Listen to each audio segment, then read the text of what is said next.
Good evening. Good evening. Here in the United States, it is 7:11 p.m. We have viewers from all over the world who every now and then stop in and let us know that they are watching here, Sound of Joy channel. So we want to welcome those who have got the notification. We're going to wait a little bit for others to catch up to this new time slot. My YouTube analytics tell me that I get my biggest audience between 1 and 5 p.m. But I wanted to try 7 p.m. to see whether or not I have another audience who doesn't make that time slot that the actual analytics call out. I want to welcome those who are watching from my Facebook page and also simulcast to the musicians in the music ministry, musicians in the gospel music industry. I always get that title tongue tied, but I think you know who you are. And hopefully, you know who I am because I've been in these Facebook streets since Facebook made itself available, and I had an opportunity to start uploading videos there. So welcome always. If you want to post a question or thought, you'll have to come to the YouTube channel because I don't monitor what's happening on Facebook from comments, but I do share there so that I leave no one out. Let me just do some housekeeping here. I want to welcome those who are coming in on the YouTube channel. We've got some viewer requests in the queue, so you're going to see those. Again, I always try to share the actual process. I try to actually demystify learning chords. I think when you've been given a formula that works and you share that formula, you just want to give people another option at looking at music learning, especially church musicians, where at times you're challenged to pull, you might say, the music out of your hat because you never know who's going to be singing something that you've never heard before, or you're being asked to do a song either from a hymnal or from someone's moment of expression musically at that time. So I try to demystify the process because a 46-year retired Pentecostal Baptist and United Methodist Church musician. I've had 3 different denominations that I was very successful in serving under, and I learned quite a bit about the history of music, especially in the United States when it comes to the Black Pentecostal Church, the breakups.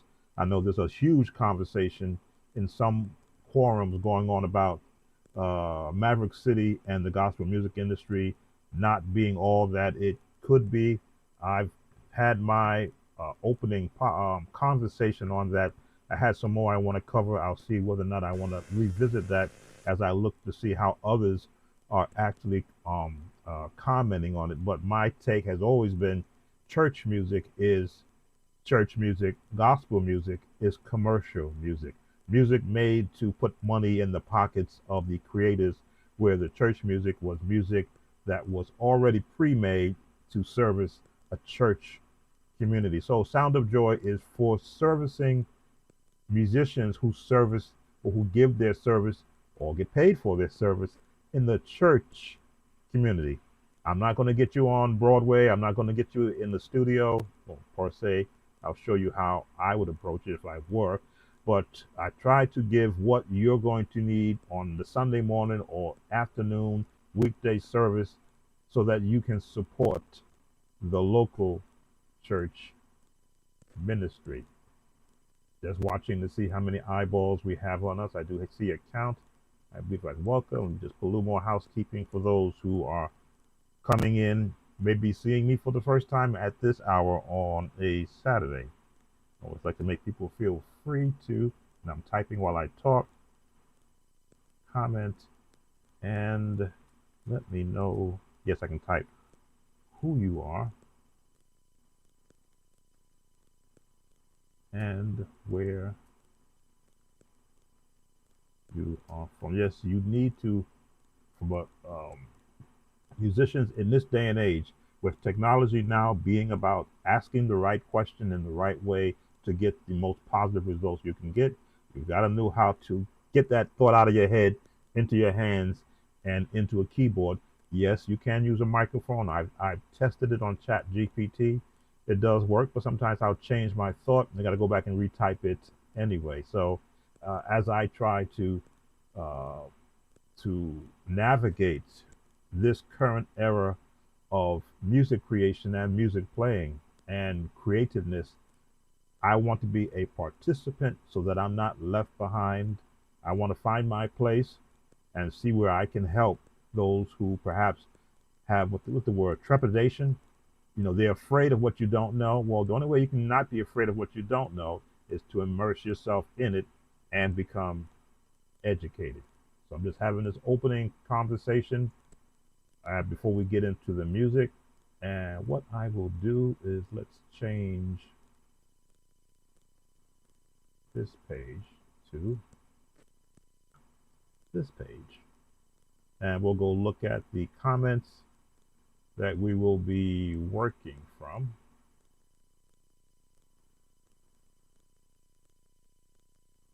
So let's see who we've got that we have not gotten to. There was some requests that came in later after our last live, and it was kind of an emergency for them, I think, because they were requesting double time. I said, okay, let me get to that one. So let's see, that's 10 days ago.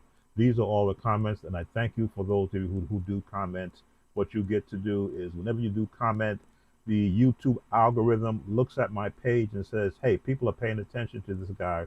Let's put him on other feeds, and you get some more eyeballs coming to the channel. You always want to see the good eyeballs. Okay, here's one. Oh, we did that one all because of Jesus. That was the last one that we created. Can you do a tutorial on When We All Get to Heaven by Gospel Legends? Okay,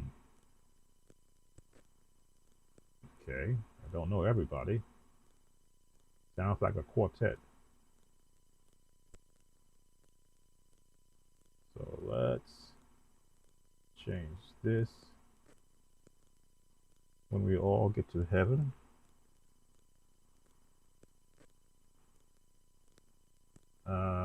Gospel Legends. Ah, okay, comes up.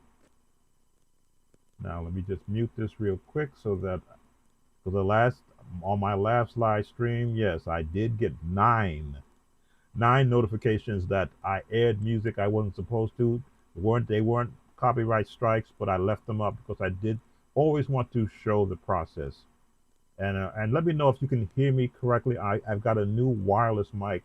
The one I had before this was wired, and the sounded so horrible I had to upgrade. So I've got a wireless one, and I've been tweaking it, but I haven't heard it yet in this forum. Sounds good on my videos when I make them, but let me know if it sounds too tinny because I did adjust the EQ and I put a compressor on it, which you can do here in Ecamm. All right, gospel legend. So let's get. I've got the mute turned. I've got it muted so you can't hear it. I should be able to hear it, and I'll see whether or not I can get away with airing some of it. I always like to have a live album versus not a live album, but a studio album versus a live one, because the studio one, they'll spend more time in putting it together. Hey, welcome, PJ Guitar. Sounds good, thank you. So let's see what the studio version. A kiss for each day we spent apart.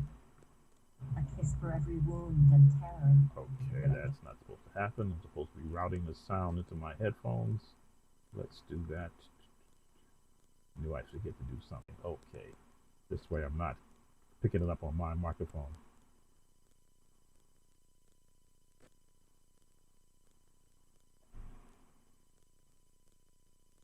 Okay.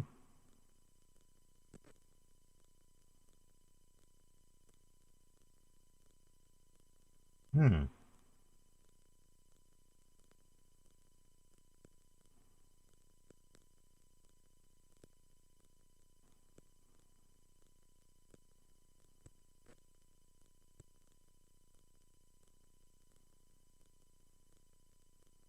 Okay, I'm gonna let you hear some of this.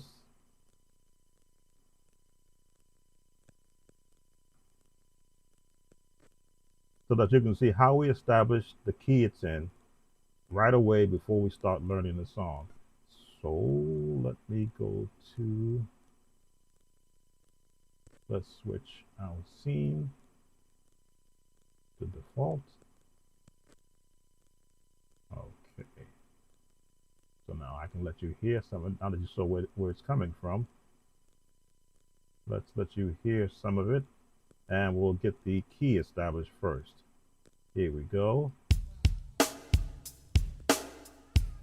Put them hands together like this. Y'all said, come on, Brent. Come on, Brent. And there's our key right there. So, as you know, I stress learning scales, practicing scales, so that when you have to go learn a song, you won't be searching every note for it. I'm going to see how well my ear works. Not quite C. A flat, D flat.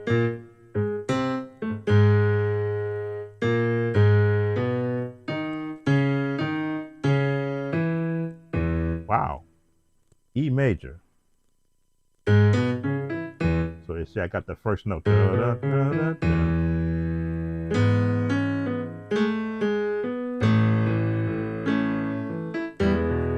Okay, quartet, E major. What happens there is that guitar players and bass players love to work from an open fret, and E major puts them in an open fret mode where they don't have to put on one of those clamps to sort of fake it, because they want to be able to reach the lowest notes in that mode. So let's change the Chordy app to E major.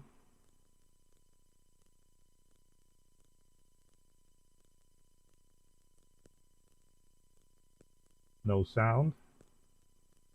Let me look at things here, if I did change my scene. 1, 2, 3. It should be there. I did stop it because I'm not allowed to play, what, I think 5 to 8 seconds of anything. So let's see if this plays through.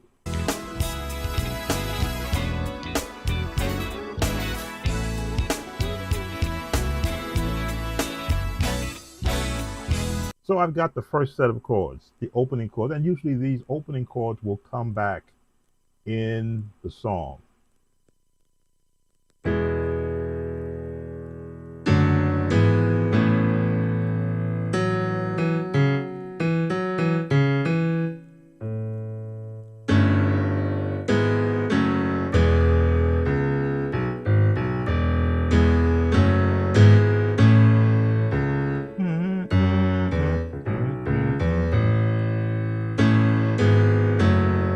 Now, E major is not a hard key to play in if you can. E major resembles the keys in the key of I believe it's G. No, that's the E minor. E major is the same. Okay, so if you don't play an A,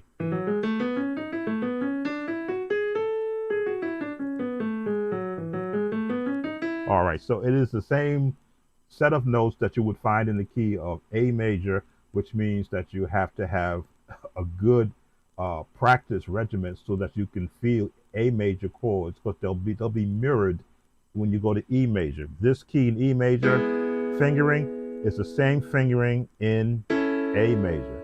Okay, I'm holding my fingers locked together, just changing position. Let me see. There it is. 2, 3, 4, 1, 2. This note changes. We go to the scale.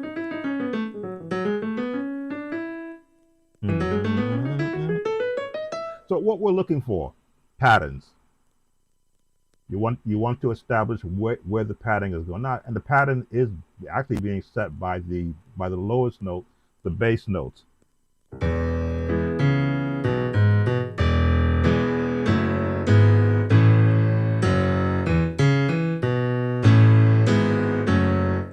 So for those who are number system dependent, because I never know when a viewer asks for a song what their skill level is at. Somehow I got to figure out how to work that into a post so they can tell me, are you first year, fifth year, 10th year, or 15th year? So I'll know how deep to go into the actual breakdown. So I love to hear every potential note that's in a song, because that helps to not only help me learn the song, but also help me learn a different style. So let's go back a little bit to the opening.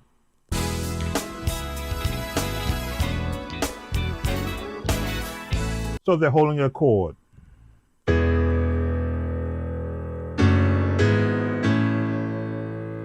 So we're going to leave out the bass a little bit.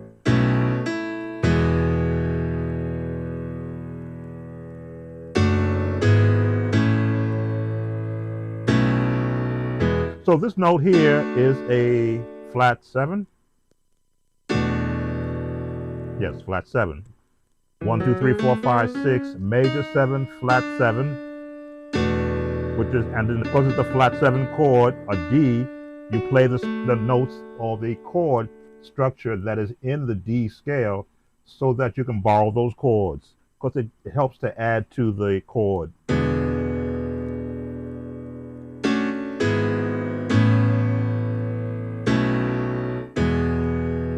Again, practicing in every key makes it easier to go and find what the different chords are. Let's go a little further.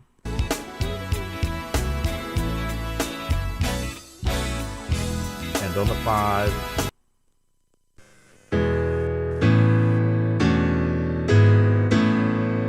3, 4, 1, 2, bump, bump, bump, bump, bump, bump, bump, bump.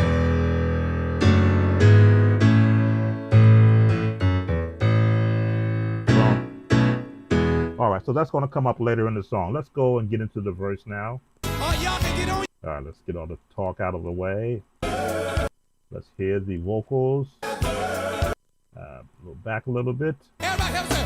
Where we all. Okay, let's get the back a little more.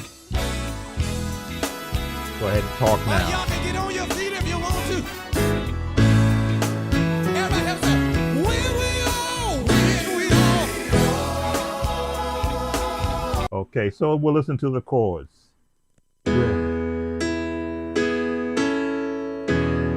I can hear this. So that's what I'm listening for, patterns. Now this chord is in the 1. Why? Because this being the first note and the lowest note in the scale, which determines the number system, doesn't determine the chord, it just determines where the bass player is in my point of view. This is all in the 1. This is the 4. Now the number system, 1, 2, 3, 4, 5, 6, 7, and then 1. Back down, minor, major. That gives you the template for a quartet song. They're going to stay in the number system unless they have a producer who's from the Pentecostal stage. He'll throw sevens and 13ths in there just because they want to. Let's see. Let's hear a little more. We stopped at the 4. That's where we stopped. We'll pick up on the 4. Get together. We all get together. So quartets have this thing about them. They love harmonizing 100% of the time. So what you happen is if you're trying to catch them, you might miss them. So you just hold your chord.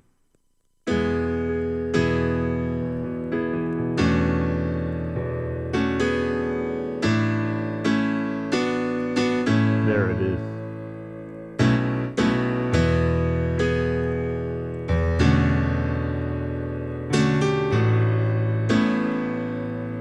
All right.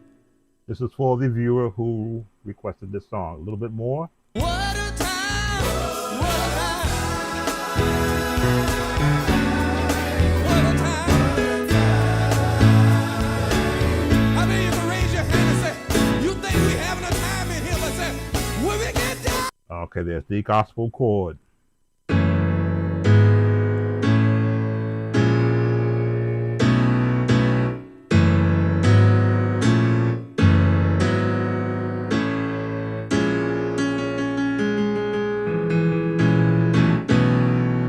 I knew there'd be a gospel turn chord.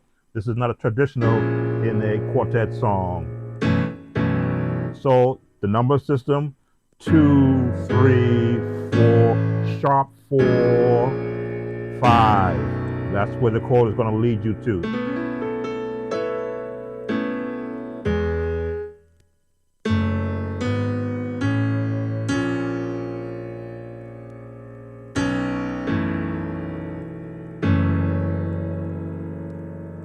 See if I can make it simpler.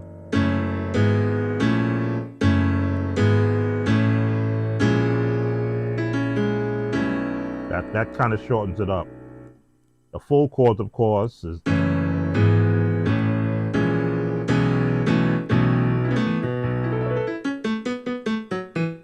all right. Let's see where we come out of it. You talking about a good time. Great heaven say, "Where we all." Okay, so they're going to repeat those chords. So let's go a little ahead a little further. Let's see what we got. Generally, about 2 minutes takes you to the next phrasing. Here's the sharp. Here's the sharp for minor or major or diminished. It's a how did Chordiap look at it? Because again, when you play too many chords on Chordiap, it'll give you a whole lot of designations. That's why I run the Chordiap for those type of questions. So 1, 2, 3. So it is a minor. Let's take the bass off. It's a C minor. And then a resolve on the 5. It's an A, but again, because the Chordiap will speak in theory, some of those chords may be misleading to a person who plays by chords.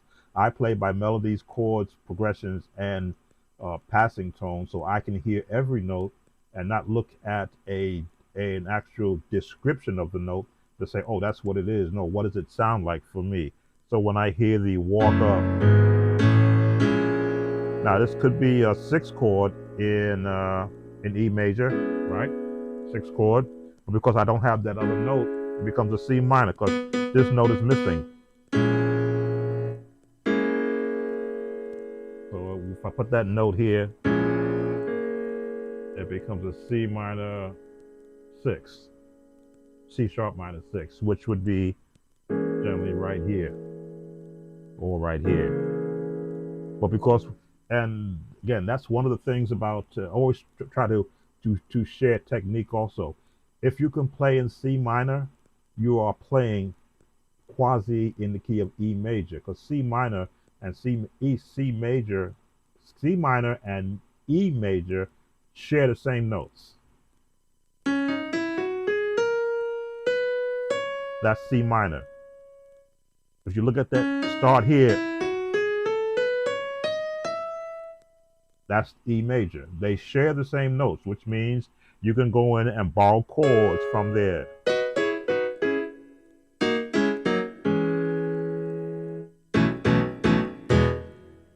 Because they're right there. So the same kind of changes.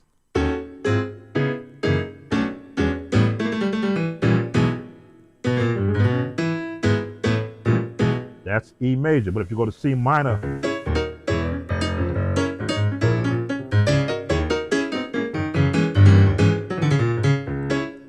same notes they share, which means you can go into each of those chords and get comfortable understanding placement of your fingers for what the sound you want to hear. I would call it a half diminished 4. Again, the lowest note determines the designation of the chord. So if I just had these 3 notes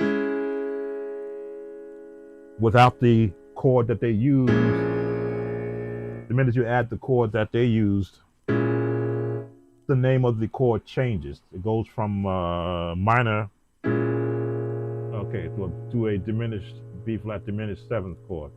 What did you say? Diminished 4. It's about the placement.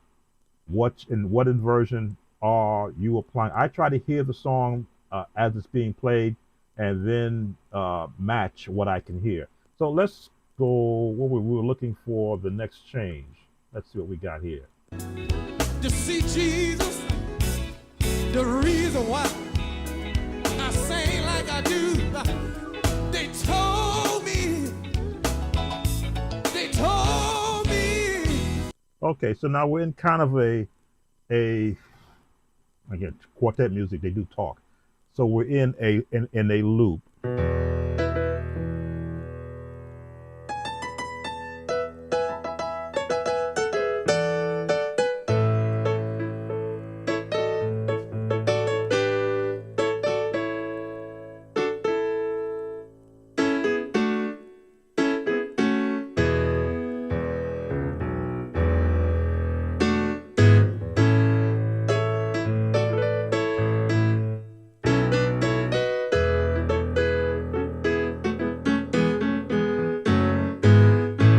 So there is a loop. So what you're doing is finding what the loop is. The 1, ending up on the 4, but in between that pattern, that's where your progressions and your passing tones come from. So you can just hang in there.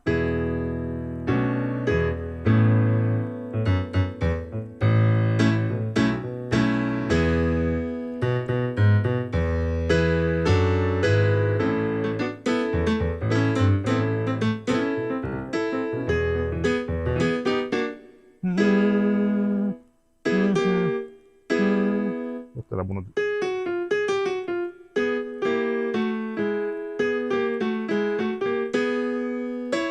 Because they're doing this, what are they doing? There's a choir over there, and let's make a big choir. Everybody wave your hands up. Where we are. So they are being musicians.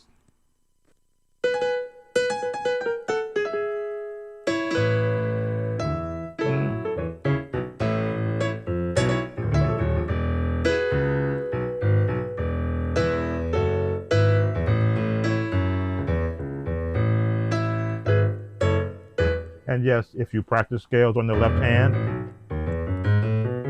and you don't have a bass player, you can mimic what the bass player is also doing. So now they're back into the beginning part of the song. All right, let's see what's up ahead. It says most replayed here. Let's see what this is. Put your hands together. Come on. Where we are. Get together. Where we are. Get together. I don't know. All right, so there's a vamp.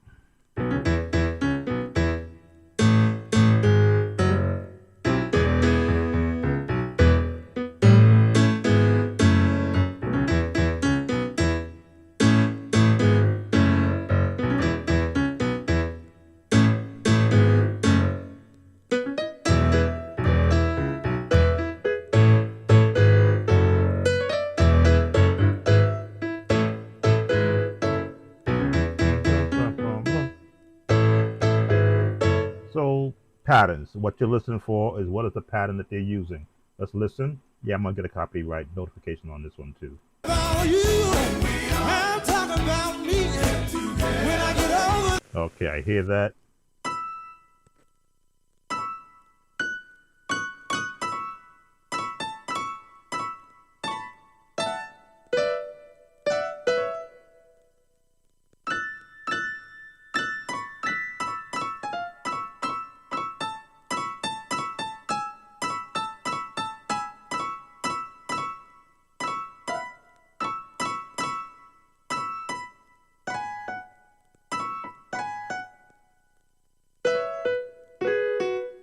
Yeah, that's when I was a youngster. For years, I wanted to learn how to do that, and no one would show me. Which is one of the reasons why I'm on YouTube, because I just wanted to learn how to do that.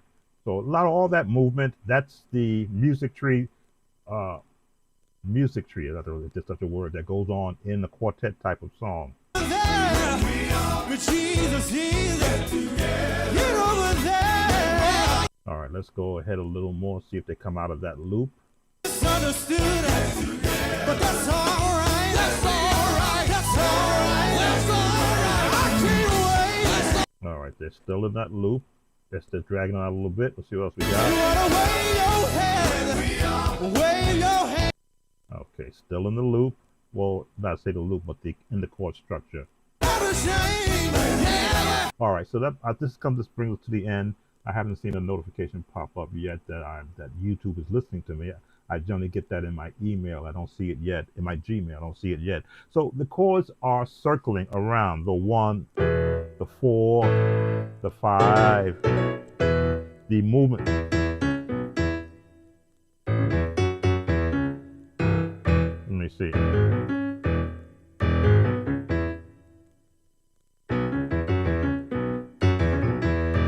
Right, I think that's what they're circling around. They're basically hanging around the 1, the 4, and the 5 to come out of it, and they come out of it every time on the 5.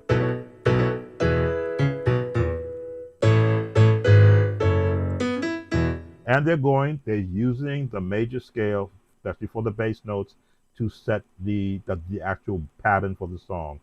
All the musicians are doing is they are circling around where the bass notes are going. I've heard this once.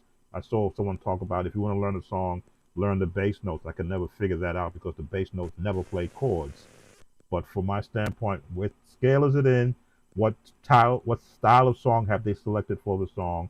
And then what chords did they assign to support the melody? So that covers when we all get together. Again, I always require the musicians who are asking for breakdowns that they go back with what I've shown them and apply it in their own time so that they can build themselves. They got now a running head start as to what the song sounds like. And this gives them an opportunity to see whether or not they can grasp what it's saying. So let's go back to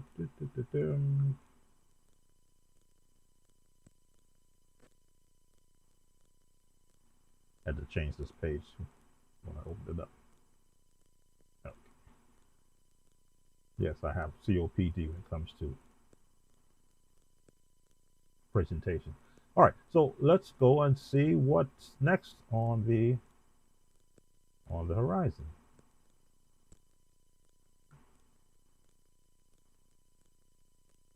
Make that bigger. Okay, we did When We All Get to Heaven. We did the other one on below that.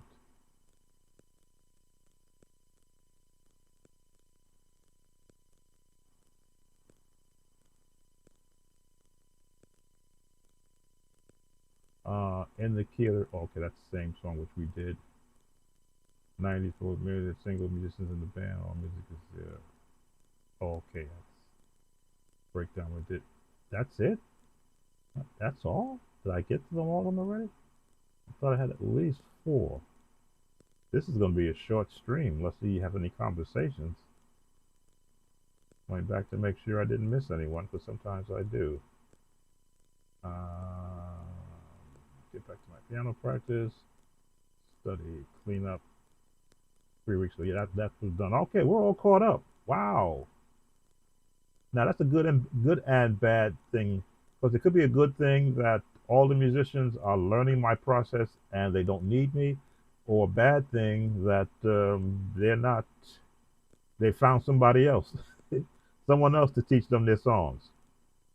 That could be a bad thing, but in a good thing also. Again, I always um, uh, share that I am not the only creator out here, content creator, who can share their concept of how to learn music. I target my audience, you might say, to the church musician who is currently in the church, and they are inundated with learning songs that they've never heard of before, which I think is why I have over how many viewer requests, because you can look in here and see how many viewer requests I've done. Let's see how many videos. I believe it was over 600 videos. Let's see if I can find the playlist. Shorts, where's the playlist? Live streams, viewer requests. There we go. Supposed to show me the playlist of how many songs were done on the viewer request. Okay, I don't. Why is it not coming up on this page?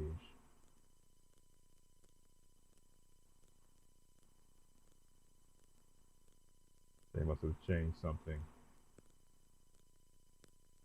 Okay, they must have changed something in how the page is displayed. Usually would tell you how many there are. Let's look at the playlist page. Just to show you that I have a heart for the musician who is learning how to play real time. By real time, they've been pressed into duty, and they need to get this like last week. Let's see the playlist for viewer requests. How many have I been able to answer? Let's see. Hammond organ viewer requests. 611 videos. Now you can see it right there. 611 videos. So I make sure that I cover just about as much as I can to support a active church musician. Yes, now some of those requests are from musicians who just want me to break down a song that they've been trying to learn, and I give them leniency, because I'll listen to the song and I'll go, gee, you won't be using this in church, but there's some good learning content in there that another musician should be able to learn something from. I've always been about, you know, for some that may say, well, you're just showing off. No, I'm showing what other musicians wouldn't show me when I was a youngster. So if that's considered in some respects to be showing off, then yes, because I can remember being a young musician in a church, and there was a musician on the organ, and after the service, because I wouldn't dare go up during the service, I'd want to see what they were doing, and they actually would physically stop playing, or would turn to the side so that I couldn't see what their hands were doing. And as a 13, well, I say 12-year old, I couldn't understand that, because I had a piano at home. I could pluck on the piano at home, but I liked what they were doing. I wanted to be able to learn how to do that. So they kind of, I want to use the word trauma, because I wasn't traumatized by it. It made me go back and try to figure out if I can remember what they did. That's how my ear becomes so sensitive to notes, because I would memorize high, middle, low, and try to duplicate it, not knowing skillfully how to move my fingers across the keyboard.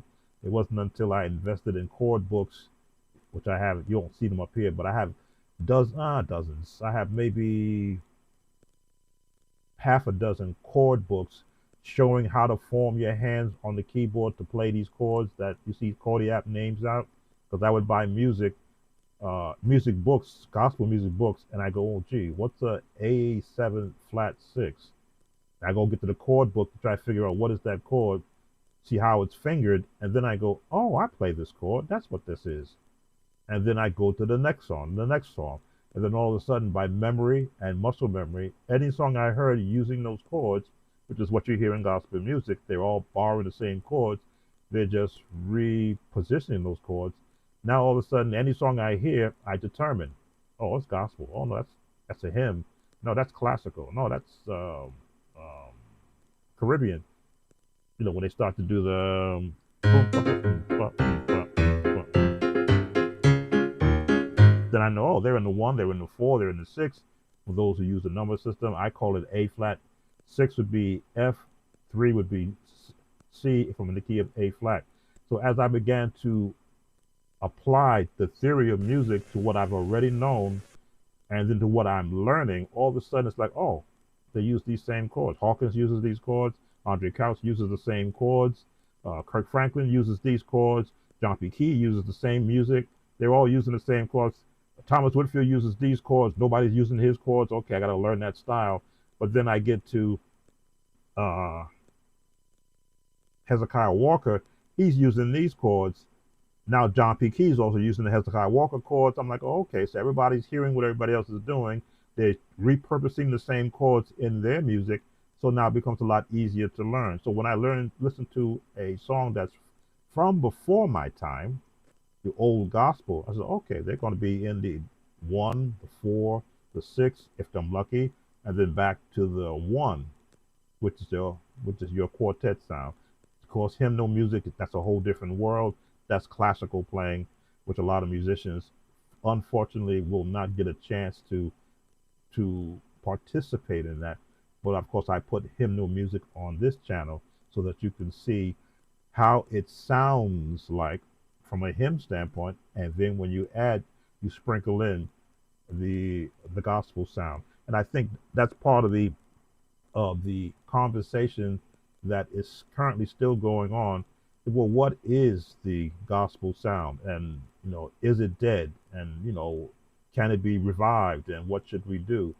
In fact, I've been watching quite a few podcasts of others talking about the same thing, and I have an opportunity to leave a comment from my point of view. And I'm always of the point of view that I didn't learn how to play for church when I was a young musician. I played in the high school jazz band, so we played every type of music, none of it church. But I found out that the chords that we did in jazz band are being applied to the gospel sound.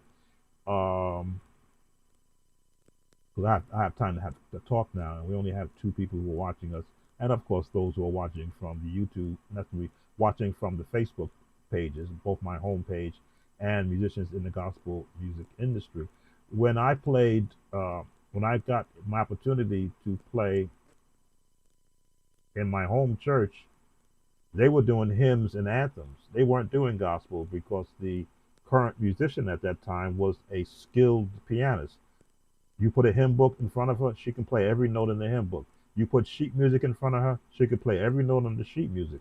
But if you put a preacher in front of her who starts to hoop, that's when she would call me or the other musician to the organ. We had a Hammond RT3 at that time, because she didn't know what to do with a preacher who's going to do preaching chords. She says, I can't do this. Yes, she's getting paid to do because of her learned skills. Nothing against her, because I learned a lot about reading anthem music, watching her read the music while I would turn the page for her in my first couple of years in my home church, because the pastor would not allow anything gospel played in his church. It was a no-no. If we started a gospel song, first of all, she couldn't play it. But the other musician we had would venture into it, because he kind of a rebel. If it caught his ear as not being a hymn or an anthem style song, he would stop the song right in the middle of it. So we would do songs like The Heavens Are Telling.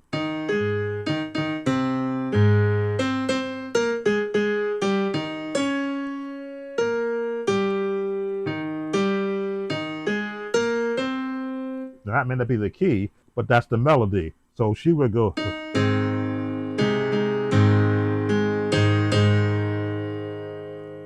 me see.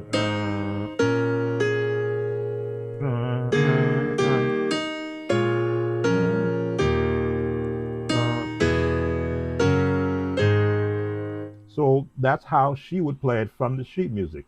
But if I got a chance to sit by the piano when she played the organ, I would go,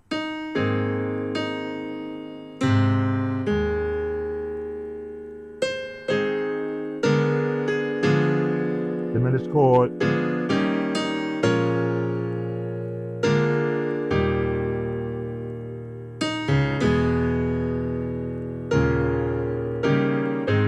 passing tones, gospel chords, or the jazz chords, because that's what I would hear in my head once I knew where the melody was going. Mm-hmm.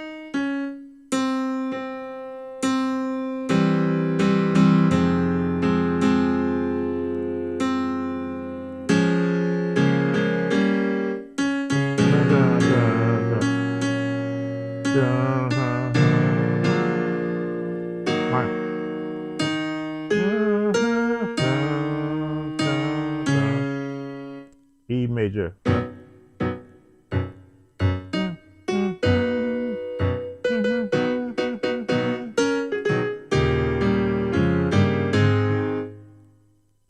Minor.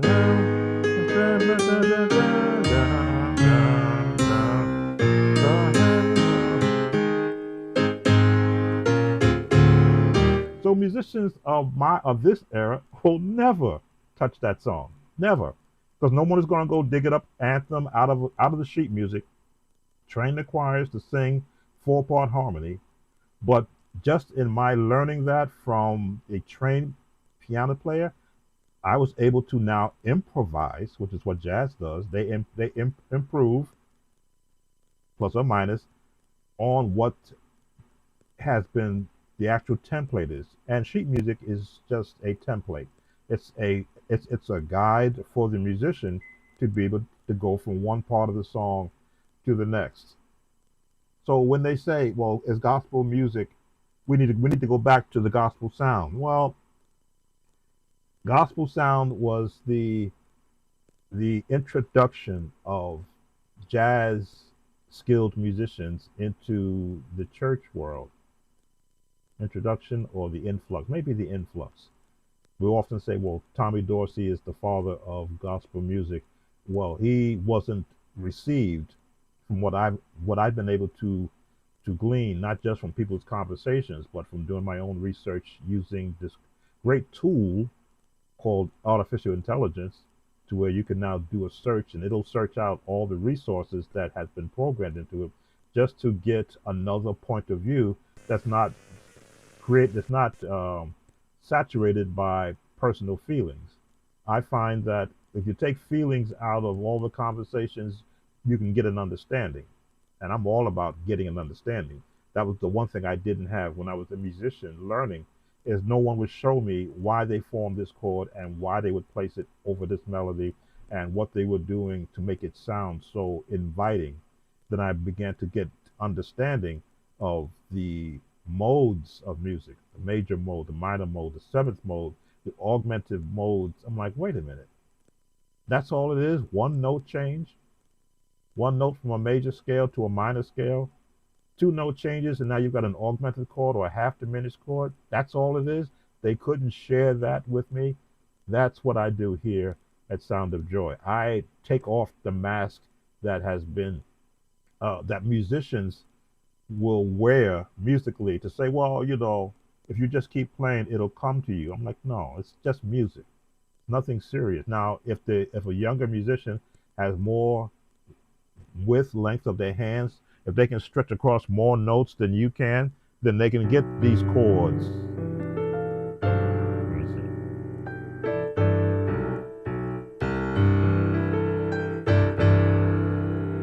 Because I've seen musicians that have this reach, and I sit there and I go, not me, before I became more comfortable practicing this.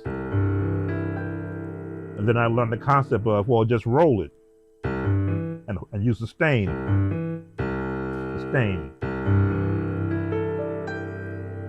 rather than, and that being painful. But there's some beautiful chords when you can stretch out to that level. Well, a lot of musicians wouldn't even share that. They wouldn't let me know that this is how you do it. So I use this medium, and I've been using this medium since 2006. Before that, I was on AOL. the old dial-up medium, flooded the internet with actual MIDI files of songs and of chords. And I think I ran two websites before it got too expensive because I was doing it all for free. When the cost went up, I said, well, I can't keep on doing this for free because I'm not recouping any benefits from it. But just to know that I was able to share, not just with musicians but with churches, music that they could use in their churches for their services until they got a qualified musician or one that was in training. Hopefully, that I was getting an opportunity to train. But as I say, we don't have but I think three still in the room. So I know that that 7 o'clock is not a good hour uh, to get viewerships. But I do appreciate those of you who have come in. PJ Guitar, you're the only one that left comments, so you're the last comment in the section here. For those who are watching on Facebook, again, I'll give you an opportunity if you want to come over and say hi. If not, that's okay. Um, what am I currently doing right now? As I say, I am creating another song in the AI world, uh, not from not from Suno or use the Udio, I think is the other site, but I actually use AI software to create my vocals, program them to sing like real singers. That's what I do.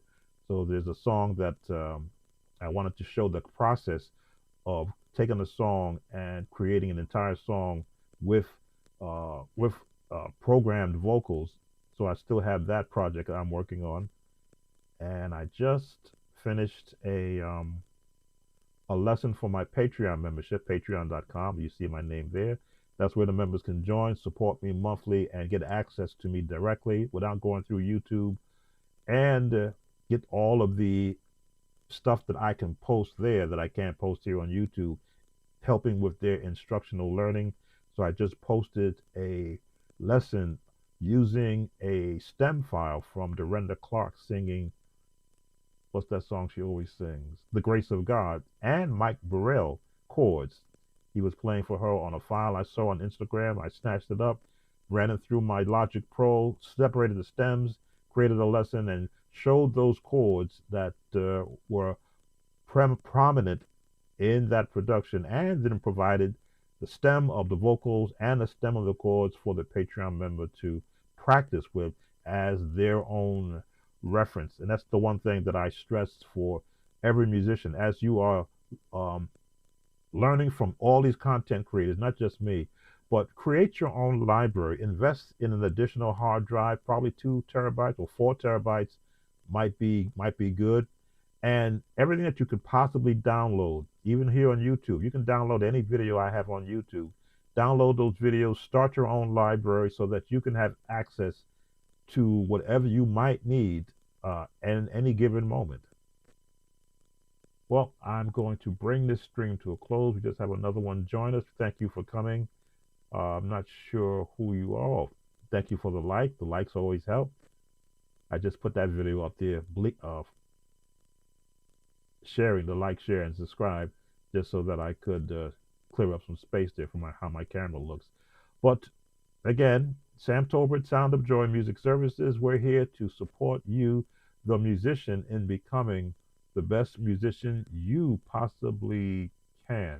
Just want to make sure I did not miss anybody in the stream, and I did not. So thank you for coming. I may investigate perhaps going live maybe sometime tomorrow after everyone is out of church, just to have conversation.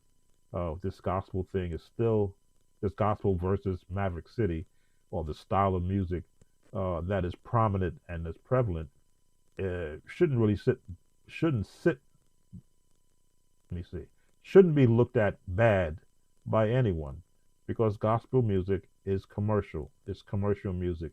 It is music to be sold.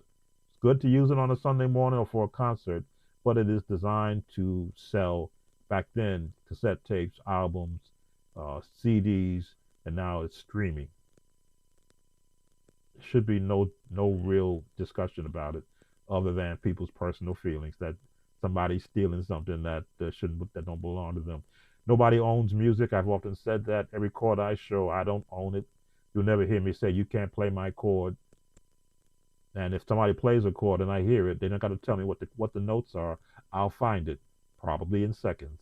All right then. Sam Toba, Sound of Joy Music Services. Thanks for spending some time with me. We're out of here. Have a pleasant service tomorrow. Play your best. I often say, play with the spirit and an understanding. Take care. Be blessed.